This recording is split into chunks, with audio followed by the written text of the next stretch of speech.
গতকাল মিরপুরের যে ঘটনা 16 থেকে 20 জন সেখানে ভয়ঙ্কর ভাবে আগুনে পুড়ে মারা গেছে। আমি তাদের রুহের মাগফিরাত কামনা করছি। সরকার কিসের জন্য আছে? সরকার মানুষের নিরাপত্তা নিশ্চিত করবে। রাস্তাঘাটে বেরোলে মানুষ অনিরাপদ বোধ করছে। আমি সরকারের কাছে দাবি জানাবো, অনুরোধ করব এই দিকে নজর দেওয়ার জন্য।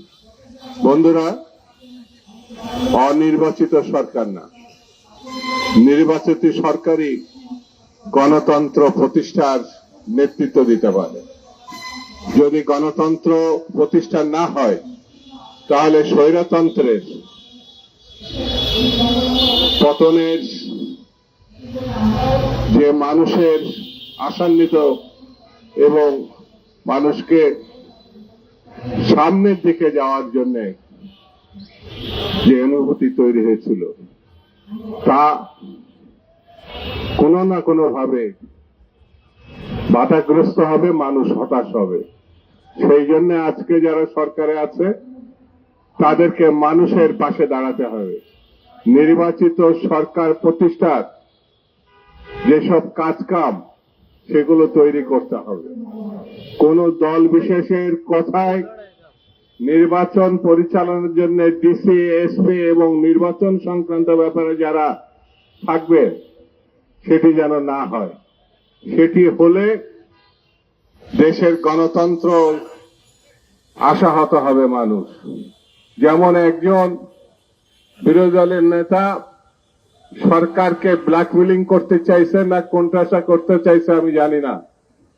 তারা সরকারের অভ্যন্তরীণ কিছু কথা উল্লেখ করে বলেছেন প্রয়োজনে তা ফাঁস করবেন। এটি বড় মর্মান্তিক এবং নিঃসন্দেহে সরকারের জন্য শুভ কিছু বয়ে আনবে না। কোন রাজনৈতিক দলের কাজ না সরকারের অভ্যন্তরে চর নিয়োগ করা, লোক নিয়োগ করা, ব্ল্যাকমেলিং করার কথা বলা।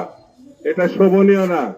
গণতন্ত্রের জন্য আইনের শাসনের প্রেক্ষিতে এটা পানিশমেন্ট যোগ্য, এটা বেআইনি।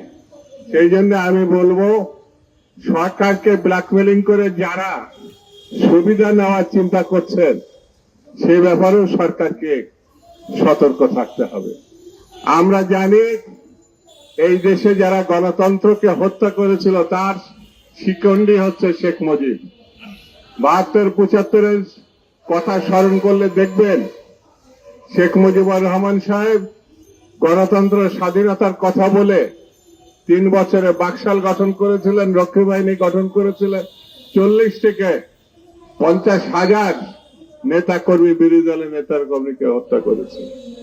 গত 15-16 বছর তার কন্যা, মুজিব কন্যা শেখ হাসিনা বাংলাদেশে অসংখ্য মানুষকে, হাজার হাজার মানুষকে খুন করেছে শুধুমাত্র ক্ষমতায় থাকার জন্য।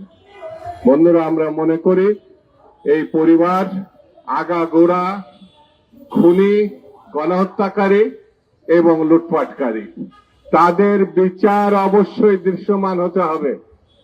এই খুনিদের কোনোভাবে পুনর্বাসন করা যাবে না এবং এই খুনিরা যতক্ষণ পর্যন্ত থাকবে পার্শ্ববর্তী একটা দেশ বাংলাদেশকে বিপন্ন করবে এবং এই দেশ আমাদের আগাগোড়া সব সময় গত 54 বছর ধরে আমাদের দেশটাকে নিজের কলোনি হিসাবে, নিজের দেশ না, বন্ধু না, তারা আমাদেরকে শোষণ করেছে, এখনো তারা শোষণ করে যাচ্ছে।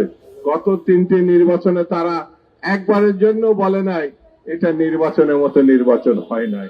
সেই জন্য বন্ধুরা, আমরা মনে করি এই সব বিপদ আপদ ষড়যন্ত্র রুখতে হলে আমাদেরকে ঐক্যবদ্ধ থাকতে হবে এবং ঐক্যবদ্ধ না থাকলে আমাদের যা অর্জন, গণতন্ত্রের যে সম্ভাবনা, সেটা ধ্বংস হয়ে যাবে, সেটা আমরা প্রতিষ্ঠা করতে পারবো না। সেই জন্য সকলকে ঐক্যবদ্ধ থাকার আহ্বান জানিয়ে এবং শেষ দিন পর্যন্ত লড়াই চালিয়ে যাওয়ার আহ্বান জানিয়ে আমি আমার বক্তব্য শেষ করছি। খুদা হাফেজ। বাংলাদেশ জিন্দাবাদ।